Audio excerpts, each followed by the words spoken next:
You wanna be on my video? Then you go upstairs. You go up here.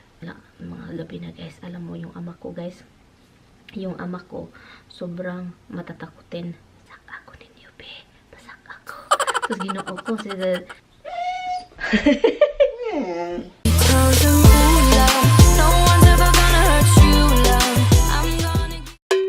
Good morning. Well, it's almost 12 o'clock. Lagay ko kayo dyan ha, sa window. I'm doing laundry at saka yeah, I'm wearing sweater because hindi naman sobrang maginaw pero maginaw-ginaw pa rin. Ano ako nakatingin sa bundok. Sa bundok ako nakatingin. Sobrang ganda, ipakita ko sa inyo ha. Of course, with Roxy. Ano tawag nito? Front house ko now. And somebody's with me. Somebody's with me. Ato, katong. No, I love my baby. I love you, baby. I love you. Mama's gonna do storytelling. Story time, ha? Mama's gonna do story time, ha? Story time? Oh, Mama's gonna do story time, baby. Let's go get somebody. Let's go get somebody. There is somebody over there. Do you want somebody? Do you want somebody scary? Do you wanna go get him? Is it Dada's afraid of everything? No, your Dada's not afraid. Your Dada is a brave man. Yeah, your Dada is a brave man, my love. Rox, Dada is a brave man, my love. Don't blink your eyes, baby. Before I'm going to end this video, mag-story time tayo. Yung story time ko, magtikongkong ko, I'm going to fold my knee because I'm more comfortable pag nakaano yung paa ko, naka-fold. Somebody's listening here. Listening. Oh, she is listening. Up. You wanna be on my video? Then you go upstairs. You go up here. Okay. So, we're gonna do story time, huh? We're gonna do story time. Yes. Story time. I never miss this downstairs with her mother. Yeah, there's a car over there.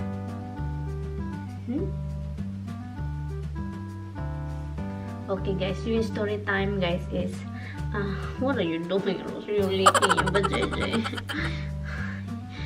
Oh, you butt naman. Anyway, so I'll put you down. Masakit yung sumakit yung ano ko.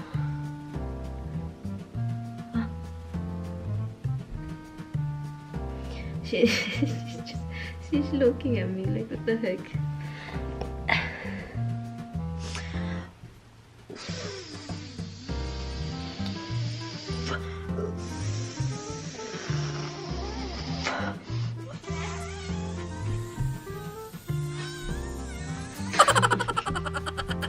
Anyway guys, ito guys, ito na guys, story time na tayo guys ha. May itanong ako sa iyo, naniniwala ba kayo ng multo? Yung multo, alam nyo ba, and I don't know if may anong Tagalog sa multo, baka yun ang din ang pangalan multo, pero yun, natatakot ba kayo sa multo? Kasi okay, to make a story short, bakit ako naniniwala sa multo? Kasi ito yun,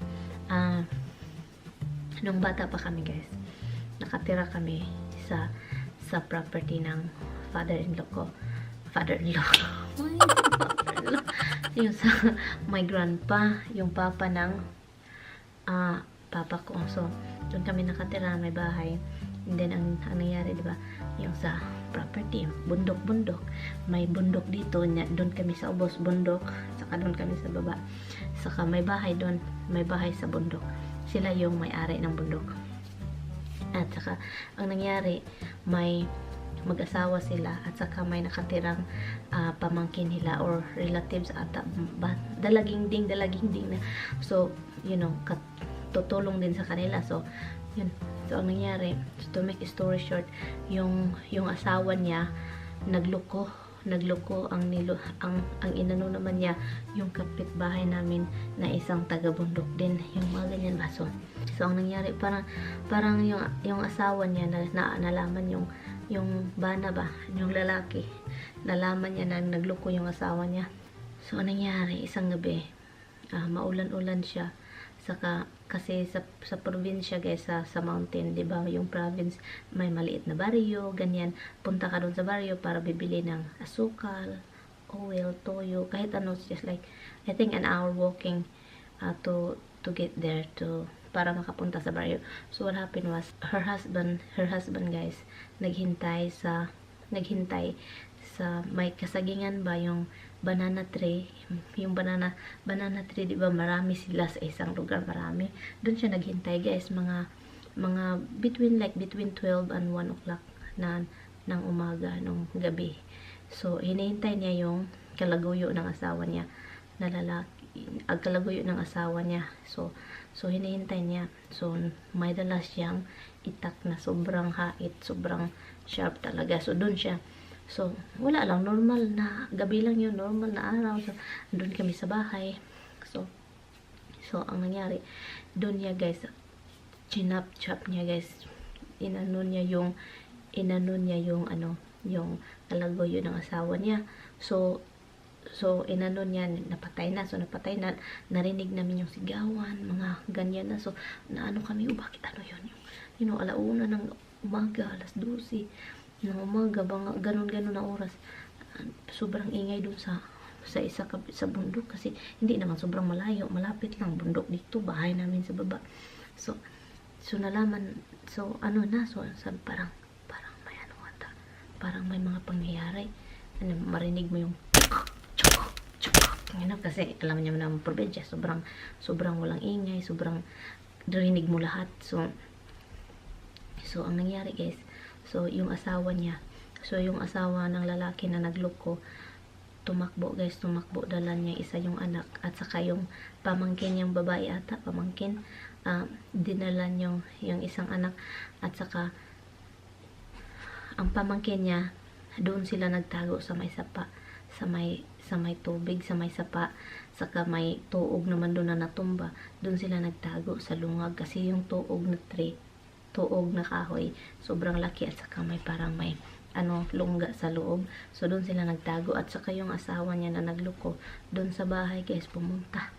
So mga gabi na guys, alam mo yung ama ko guys, sobrang matatakutin. Hey, what are you doing? Sorry guys. So sobrang matatakutin yung ama ko. So ang nangyari, so yung bahay namin sa probinsya, bahay naman sa farm, yung plywood lang ang door, plywood. So in every side you have to kind of like twist the lock, it will lock, and then if somebody will kick it, they can get in. So ang nangyari, may kumuha nung ama ko ng malaking kahoy, ayaw niyang lumabas guys. Kumuha siya sa kusina ng malaking kahoy, pinag-ano niya sa plywood na door namin, sa pintuan. So pagkatapos nun, may itak si Papa, siya para safety daw doon siya, hindi na kami nakatulog. Pagkatapos guys, natakot kami kasi yung asawa niya doon sa bahay pumunta, sabi niya, "Doy," ganun. Oh my god guys, we were all like shaking. Because I'm the eldest, so I kind of like matured in that that age, because I know everything. I know, my parents are trained us to do farming, so we all know everything already, like household stuff, farming stuff like that. So I can remember everything. So somebody's knocking the door like this, and then with the voice, "Doy, Nalin, pasak ako ninyo be, tapos ginoo ko, said, let me in, and then Dudoy Nalin, that's my parents' names, and then what happened was, they let them in, my father let them in, and then we're all like very quiet, and then they're all like whispering, like, what happened? Oh my god, my husband killed my kalagoyo, like that, something like that.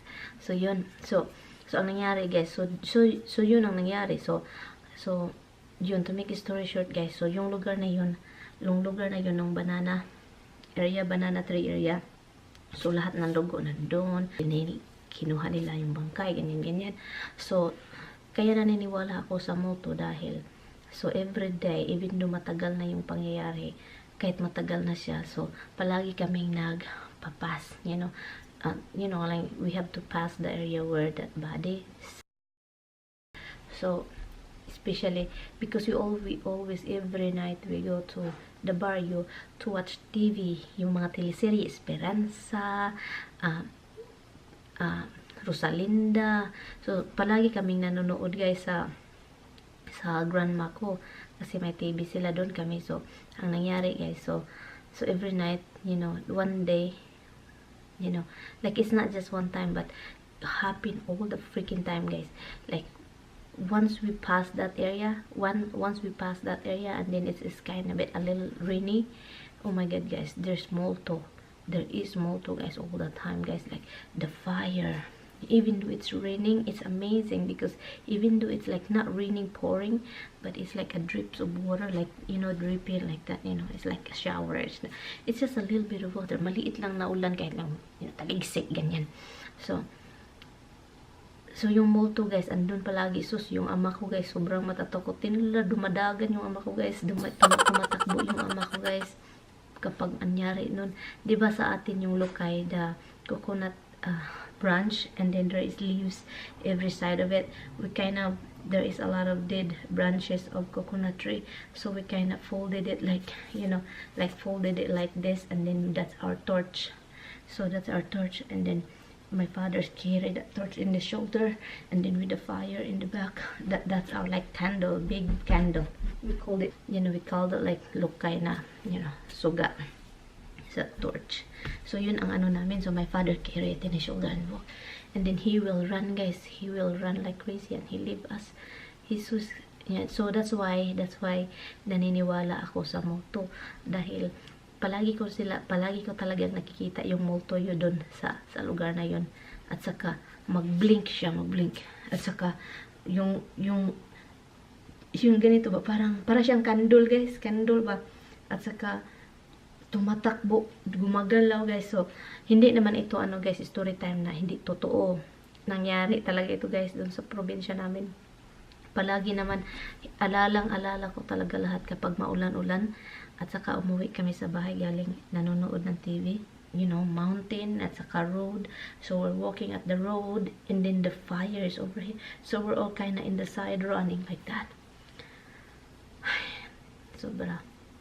So I don't know guys, please leave a comment guys if you believe multo. I don't know, I will try to put translation or a picture of multo here if I can find it in Google. If anybody believes multo, I don't know, but I believe multo. I don't know why. It's just like, and I have a lot of experience in it when it comes to not a dream, in real awake life, like gising ka. So marami kaming mga kababalaghan. So if you want me to make a kababalaghan story time, please like this video guys if you want me, because there is one specific video, I think I shared it with you before but I'm not sure, but this is with my two cousins and my uncle and my aunt, and it happened into their house. So even them, every time I talk to them, we always mention what was happened. It was really scary. And yeah, if you want me to make a story about that, please like this video, and thank you guys so much for watching. And yun lang yung story time namin ni Roxy. Kami Rox, nakatira ako sa bundok nung maliit pa ako. Ngayon nakatira ako sa magagandang tanawin, bundok, at saka apple orchard over there. I think apple or strawberries, there's a lot over there. Okay guys, ipakita ko sa inyo ang anong ibig kong sabihin. So kita nyo, so bundok yan dyan, bundok. Andito yung mga ganito, yung parang green na nakikita nyo, mga apple or I don't know, but see, bye bye night night. There's something on your eyes. Night night. Do you wanna go down? Oh, there's another dog. There's a dog. Oh my god, there's a dog. Did you hear the dog?